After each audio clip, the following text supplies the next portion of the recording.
কি গো, কি হয়েছে? কিছু না, আসলে কাজের জন্য যে অ্যাপ্লিকেশনটা জমা দিয়েছিলাম সেখান থেকে জয়েনিং লেটার চলে এসেছে। আরে, তাহলে তো খুব ভালো খবর। এরকম ভাবে বলছো কেন? বাহ, আসলে ওয়ার্কিং টাইমটা রাতের বেলায়, তার জন্যই যাবো না ভাবছি। এই কেমন কথা বলছো তুমি?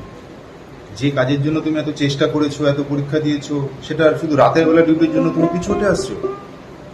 রাতে ডিউটি টাইম বলে নয় গো, আসলে চারপাশে যা অবস্থা তার জন্যই পিছিয়ে পড়ে আসছে। ভুল পাবি।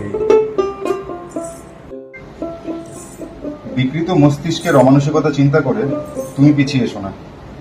সাহসিকতার সাথে কাজ করো, আমরা তোমার সাথে আছি, ভয় পেও না।